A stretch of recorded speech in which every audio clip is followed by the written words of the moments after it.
The Lakshman Rekha. I mean, that name just screams unbreakable protection, doesn't it? It's probably one of the most famous symbols from the Ramayana. But the story you think you know might not be the whole picture. Today, we're going to dig into the powerful, lesser-known tale of its true origin. So, what was it, really? I mean, was it just a folk tale, a simple line scratched in the dirt with an arrow to keep the bad guys out? Or was it something else entirely? Our source material points to something way more profound, way more powerful. And that's the big question we're tackling today. Okay, so this is where the plot really thickens. The mystery, it starts right in the most important texts. You've got Valmiki's Ramayana, the OG version, right? And guess what? The Lakshman Rekha isn't even mentioned. Not once, which is why a lot of people think it was added to the story later.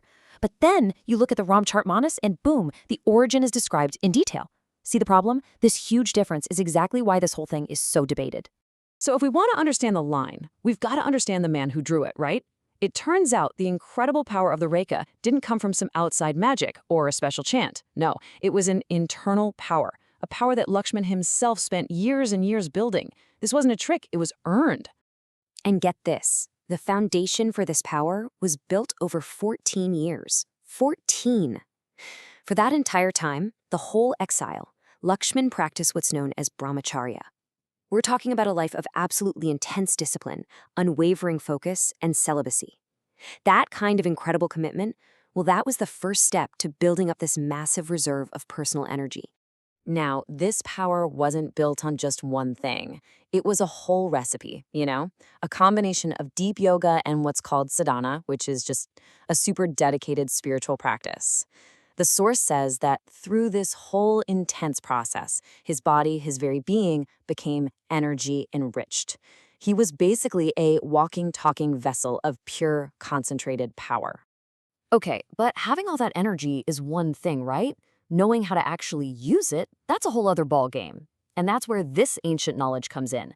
Lakshman channeled all that personal power using a very specific, very old formula inspired by the Vedas, a formula that worked with the fundamental building blocks of the entire universe.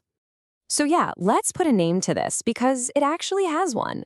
Long before anyone called it the Lakshman Rekha, this ancient science was known as austerity knowledge. And it's exactly what it sounds like, the knowledge of how to combine the 5 elements to create just incredible power. The key takeaway here is that Lakshman wasn't just making something up, he was using a known, even if it was super rare, formula. So what are we talking about here? What are these core components? Well, the Samtini knowledge, and by extension the Lakshman Rekha, was all about fusing the 5 fundamental elements. You've got water, air, fire, earth, and sky.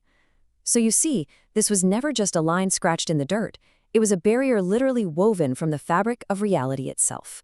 All right, so you take 14 years of discipline, you take this incredible personal energy, and you combine it with the ancient knowledge of the 5 elements. What do you get? What was this line really capable of?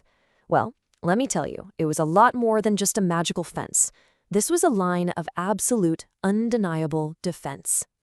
And the source text is, well, it's chillingly clear about the power we're talking about. The quote says it all. If Ravana tried to cross it, it would collapse there. Now, listen to that wording. It doesn't say he'd be shocked or pushed back. It says he would collapse. Done. The consequence for trying to cross that line was absolute. So yeah, this really drives home the Rekha's true nature. It wasn't just a protective wall to keep people out. No. For anyone who approached with evil in their heart, it was a line of total destruction. That energy wasn't just sitting there passively. It was an active and, frankly, a lethal weapon. So you have to wonder, how did this ancient knowledge, this Somti Shanti, get so completely tied to just one person? Well, the cultural impact of what Lakshman did that day was so huge, so legendary, that it literally rewrote the name of the science itself. It's as simple as this. Before that famous day, the practice was called Samti knowledge. But after Lakshman used it to protect Sita, an act so profound and so famous, the practice itself was renamed in his honor. From that day forward, it was known as the Lakshman Rekha. And here's one last little tidbit from the source, just to add to the mystery. This unbelievable element-bending knowledge, it wasn't a one-and-done kind of thing. The story goes that it was actually used one last time, centuries later, during the time of the Mahabharata. And after that, it just faded into legend. And just as we're wrapping up this part of the story, it's worth pointing out how our source text finishes this section. It actually concludes with the devotional phrase, "Say Jai Shri Ram," which really ties all this incredible knowledge directly back to its spiritual origins. And all of this leaves us with a pretty mind-bending question, doesn't it? If a story as famous as the Lakshman Rekha could actually be about a forgotten science of elemental power and personal energy, well, it makes you wonder, how many other ancient legends and myths are out there hiding their own lost knowledge? What other incredible secrets are just waiting to be rediscovered in our oldest stories?